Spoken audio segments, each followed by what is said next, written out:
Hello everyone. I hope you can see this okay. I'm experimenting with the lighting situation a little bit.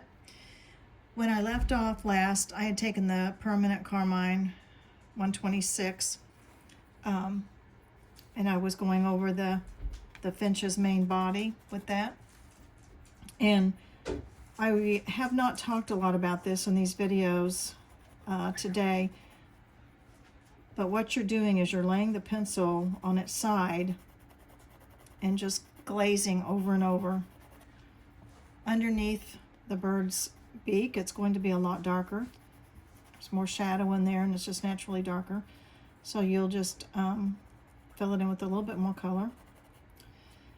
I've also added the color to the top of the head here, and it's just a very light pencil marks. It's not holding your pencil like this and going into the paper. It's just light pencil marks. Laying the pencil on the side, and I also used the sepia 10% to kind of fill in. I love my luminance colors. They're real different, but they're have quite a good purpose. They're a light color, and it's kind of to fill in areas where the color's not real strong. So anyway, I'm going to bring my picture over again. Honestly, this is the only way I have right now to look at a picture and to get the color. Drawing or painting from a photo is not ideal because every printer is going to be different and you'll get different tones of color on them. The ideal way to do this would be to set up your computer and download the photo to your computer and be copying it right off of that. I'm not that set up, so this is what I'm doing for right now. So anyway, get your definition into where the different markings are on here. Get it I call that mapping it out. And I mapped out some of the wings, which for that I was using the Pablo burnt sienna. I came down and went ahead and did his tail feathers in the Pablo burnt sienna, and then I took some burnt carmine over the top and just filled in with a little bit more color. Again, when you do glazing over glazing, you're going to get a much more colorful picture overall. Did the same thing up here. Started in with my burnt sienna.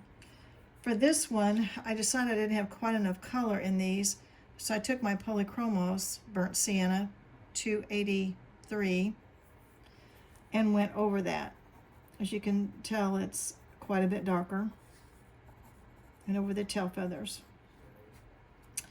In here where it's just lighter color for right now, I just did a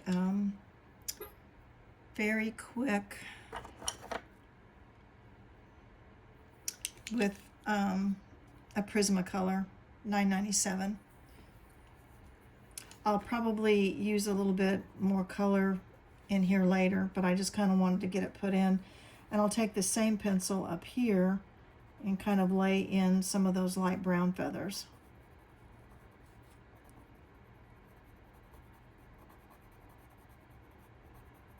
So basically what I'm doing after I get my mapping done, I'm going to just start filling in with color.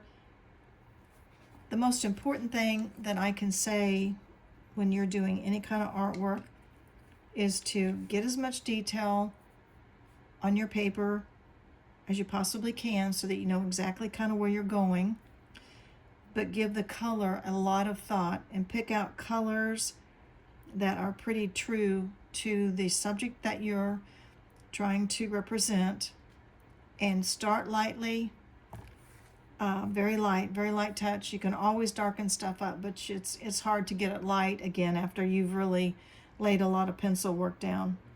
So what I'm going to do now is with my burnt sienna, I'm going to put in these dark colors in here And then I'm going to take my lighter colored pencil that the Prismacolor one.